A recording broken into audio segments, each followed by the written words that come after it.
শীতকালে মাটিতে কোন শশার চাষ করবেন বা শীতকালে মাটিতে শশা চাষের কিছু সতর্কতা অবলম্বন করতে হয় তা নিয়ে আজকে আলোচনা করব।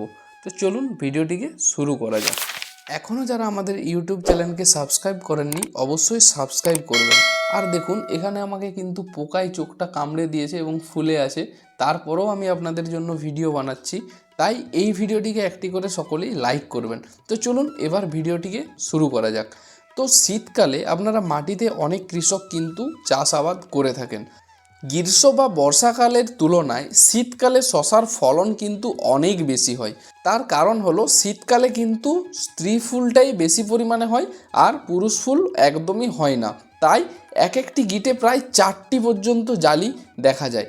আজকের ভিডিওতে আমি আলোচনা করব এই শীতে মাটিতে কোন জাতগুলো চাষ করবেন এবং এই মাটিতে চাষ করার জন্য আপনাকে কিছু সতর্কতা অবলম্বন করতে হবে, কোন জমিতে ভালো চাষ হবে বা কোন পদ্ধতিতে চাষ করবেন, কীরকম জলসেচ দেবেন, সমস্ত কিছু থাকবে আজকের ভিডিওতে। এক এক করে আমরা পরপর জেনে নেব। প্রথমে আমরা জানবো যে জাত নির্বাচন সম্পর্কে। আমরা আজকে দুটো জাতের সম্পর্কে আলোচনা করব যেগুলো শীতকালে মাটিতে খুব ভালো হয় এবং এই যে দুটো জাত দেখাবো এই দুটো জাত আপনারা যে কোনো জাতের সাথে আপনারা তুলনা করে দেখতে পারেন, এর উপরে কেউ নেই। অর্থাৎ আজকে আমি দুটো সেরা জাত দেখাবো শীতকালের, যেটা কিনা অন্যান্য যে কোনো শশার তুলনায় সবথেকে বেশি ফলন দেবে আর সবথেকে বেশি চাহিদাপূর্ণ। অর্থাৎ এটা কিন্তু F1 হাইব্রিড নয়, মানে যে শশাটা একদম দেখতে ক্ষীরার মতো বা সবুজ বা কালো আর যেটার কোনো স্বাদ বা গন্ধ থাকে না, ওই শশার মার্কেটে কিন্তু চাহিদা থাকে না। যেটা দেখাবো একদম পিওর দেশির মতো, শশার গন্ধ স্বাদ সমস্ত কিছু কিন্তু থাকবে, সেই সাথে ফলনও কিন্তু প্রত্যেক গাঁটে গাঁটে তো হবেই, আর আবার এক একটা গিটে কিন্তু 2, 3, 4টে পর্যন্ত আপনারা জালি দেখতে পাবেন। তো প্রথমে আপনারা জাতগুলো দেখুন, তারপর আমি আরও বিস্তারিত আলোচনা করছি। প্রথম যে জাতটি রয়েছে সেটা হলো সেঞ্চুরি। দাসপুর সিড সেন্টারের এই যে সেঞ্চুরি, এটার ডিমান্ড কতটা সেটা আমাকে বলে বোঝাতে হবে না। তার কারণ এই জাতের শশাটা আপনারা প্রায় 2 থেকে 3 বছর ধরে চাষ করে আসছেন আমাদের ভিডিও দেখার মাধ্যমে অথবা অন্য কোনো মাধ্যমে। আমি এই জাতের শশার বিগত প্রায় 2 বছর ধরে ভিডিও বানাচ্ছি, মানে এই শীতকালের টাইমে এই যে সেঞ্চুরি শশাটা, এটার ভিডিও দেখবেন গত বছর আছে, তার আগের বছরও আছে।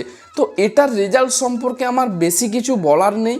বেশিরভাগ কৃষক আপনারা যারা ভিডিওটা দেখছেন অনেকেই এই সেঞ্চুরি জাতের শশাটা চাষ করেছেন এবং এটার গুণাবলী আপনারা খুব ভালোভাবে জানেন। তো এই সময়ের জন্য একটা বেস্ট ভ্যারাইটি সেঞ্চুরি, যেটা আপনারা মাটিতে তো করতে পারবেনই, একই সাথে এটা মাচাতেও কিন্তু করা যায় এবং এটা 45 দিন থেকে ফল শুরু হয়। আর সবথেকে বড় কথা যেটা, 1.5 থেকে 2 মাস পর্যন্ত কিন্তু ফল দিতে সক্ষম। আর অতিরিক্ত শীতেও এর পাতা ঝলসে যায় না বা পাতা কিন্তু কুঁকড়ায় না, এই জন্য এটা সবথেকে একটা ভালো জাত আপনারা বলতে পারেন। এবং এটা ছাড়াও যে আমি ভিডিও শুরুতে বলেছি আজকে দুটো জাত সম্পর্কে আলোচনা করব, এটা ছাড়াও আরও একটি জাত আছে যেটার নাম হলো ফাইটার অর্জুন। ফাইটার অর্জুন জাতটা অ্যাকচুয়ালি 12 পাতা শশা। এটা 12 পাতা মানে 35 দিন থেকে ফল হয়। তবে হ্যাঁ, এটা সেঞ্চুরির মতো কিন্তু দীর্ঘদিন ফল দিতে পারে না, তবুও 1 মাসের উপরে এটা ফল দেয়। তো এই যে 12 পাতা শশাটা রয়েছে এটারও ফলন কিন্তু বেশ দুর্দান্ত। আর যেহেতু এটা কম দিনের শশা তাই মাটিতে করাটাই ভালো হবে, মাচাতে না করাটাই ভালো। তবে হ্যাঁ, যদি আপনারা মাচা করতে চান, যে পটলের মাচাগুলো হয় অর্থাৎ 3, 3.5 ফিট বা 4 ফুটের মধ্যে, তারা ওই ধরনের মাচাই কিন্তু এই ফাইটার অর্জুনটা করতে পারেন। সেঞ্চুরিটা আপনারা যে কোনো মাচাতে করতে পারেন, 7 ফুট 8 ফুট এ প্যাটার্ন মাচা করুন, যাই মাচা করুন, সেঞ্চুরিটার সমস্ত মাচাই কিন্তু সুটেবেল আর মাটিতেও সুটেবেল। তো এই দুটো জাতই আজকে আপনাদের সামনে বলছিলাম। আর এই দুটো জাত যদি আপনারা আমাদের এখান থেকে নিতে চান, ডাইরেক্ট আমাদের সাথে যোগাযোগ করুন এবং বীজ বাড়িতে কিন্তু হোম ডেলিভারি নিয়ে নিতে পারবেন। যদি আপনি ইন্ডিয়া থেকে দেখছেন তাহলে আমাদের এই দুটো যোগাযোগ নাম্বারে যোগাযোগ করে বীজ হোম ডেলিভারি নিয়ে নিতে পারেন। আর যদি আপনি বাংলাদেশ থেকে দেখছেন তাহলে এই নাম্বারে যোগাযোগ করে বীজ বাড়িতে হোম ডেলিভারি নিয়ে নিতে পারবেন। তো এটা তো ছিল জাত নির্বাচন। এরপর আসি এর কিছু চাষের পদ্ধতি সম্পর্কে, মানে কোন পদ্ধতিতে চাষ করলে সব থেকে ভালো হয়। প্রথম আমরা জানবো যে এটার জমি নির্বাচন সম্পর্কে। এটা আপনারা উঁচু জমি বা নিচু জমি উভয় জায়গায় চাষ করতে পারেন। ধান কাটার পর বিশেষ করে অনেক কৃষক আছে যারা মাটিতে শশা চাষ করে। তো ধান কাটার পর আপনারা এই সেঞ্চুরি অথবা ফাইটার অর্জুন এই দুটো জাতের শশা মাটিতে কিন্তু চাষ করতে পারেন। কারণ এই সময় যদি এই দুটো জাত চাষ করেন সবথেকে বেশি যেমন ফলন পাবেন, আর এটার কালার ও সাইজও খুব সুন্দর হয়, তাই মার্কেটে চাহিদাও খুব বেশি থাকে। এরপর আসবো এটার আমরা পরিচর্যা সম্পর্কে। শীতকালীন শশা চাষের কোনো পরিচর্যার ভিডিও তেমন একটা এবছরের বানানো নেই। আমি এই ভিডিওটার পরেই একটা শীতকালীন শশা চাষের পরিচর্যা সম্পর্কে ভিডিও দিয়ে দেবো, যেখানে আপনারা একদিন থেকে অর্থাৎ চারার বয়স একদিন থেকে শুরু করে ফল হারভেস্ট পর্যন্ত পরপর কোন মেডিসিনটা কখন ব্যবহার করতে হবে সমস্ত কিছু আপডেট দিয়ে দেব। তারপরেও আমি বলে দিচ্ছি যেটা প্রাথমিক একদম পরিচর্যা, যেটা সকলেই কম বেশি জানে, চারা বেরোনোর পর আপনারা একবার যে সাপ পাউডার রয়েছে ওটা একবার ব্যবহার করবেন, আর একই সাথে যদি সাদামাছি থাকে তাহলে একতারাটা ব্যবহার করে দেবেন। বাকি যদি আদার্স কিছু পোকা দেখা যায় তাহলে অল্প পরিমাণে প্রোফেক্স সুপারটা ব্যবহার করতে পারেন। তারপরের আপডেট তো আমি ইউটিউবে পরপর দিয়েই দেব। এরপর আমরা আসি জলসেচ সম্পর্কে। দেখুন, জলসেচটা নির্ভর করে জমির প্রকৃতির উপর, অর্থাৎ যদি বালি মাটি হয় সেক্ষেত্রে একটু ঘন জলসেচ করতে হবে, এবং যদি কাদা মাটি হয় তাহলে জলসেচ কিন্তু কম করলেও হয়ে যায়। জলসেচটা সম্পূর্ণভাবে নির্ভর করে জমির প্রকৃতির উপর, ওটা আপনারা জমি বুঝে জলসেচটা ম্যানেজ করে নেবেন।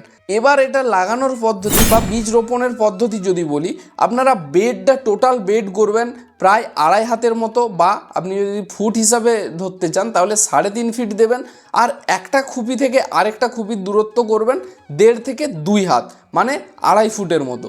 তো এটাই সব থেকে বেস্ট কিন্তু ডিস্টেন্স, এই ডিস্টেন্সেই ভালো হবে সব থেকে। এবার আপনারা জানতে চাইবেন যে এটার বেডটা উঁচু করব কীভাবে। তো উঁচু আপনারা জমি যখন রোপণ করবেন তখনও করে নিতে পারেন। আবার দ্বিতীয় পদ্ধতি যেটা রয়েছে, যেটা আমরা করি বা আমাদের এখানে কৃষকেরা করে, গাছটা যখন লতানো শুরু করে বা লতানোর ঠিক আগে জাস্ট গাছটার গোড়ায় রিং আকারে কিছু রাসায়নিক সার দিয়ে দেওয়া হয়, এবং যে বেডটা থাকে ওই বেডের কিছু মাটি উপরে গাছের গোড়ার উপরে দিয়ে দেওয়া হয়, যেটাকে চাপান বলা হয় সাধারণত। তো ওই চাপানের মাধ্যমেও কিন্তু আপনারা বেডটাকে উঁচু করতে পারেন। তো এই দুই পদ্ধতিই কিন্তু আপনারা অবলম্বন করবেন। বাকি আর তো আদার্স কিছু নেই। বাকি আপনার যে মেঝা রয়েছে মানে মাটি রয়েছে ওটার মধ্যেই লতা কিন্তু বিছিয়ে যাবে, তারপর ওখান থেকে আপনারা ফল হারভেস্ট করতে পারবেন। তবে হ্যাঁ, শীতকালে মাটিতে শশা চাষের একটা যেমন সমস্যা রয়েছে, একদম সকালের দিকে ফল হারভেস্ট করতে একটু অসুবিধা হয়, বা যখন ফল হারভেস্ট করবেন গাছগুলোও একটু মানে পায়ে মাড়া লেগে একটু নষ্ট হয়ে যায়। তো এইটুকুই জাস্ট অসুবিধা, আর কিছু নেই। বাকি এই যে দুটো জাত দেখালাম শীতকালে কিন্তু এগুলোর রেজাল্ট খুবই দুর্দান্ত হয়।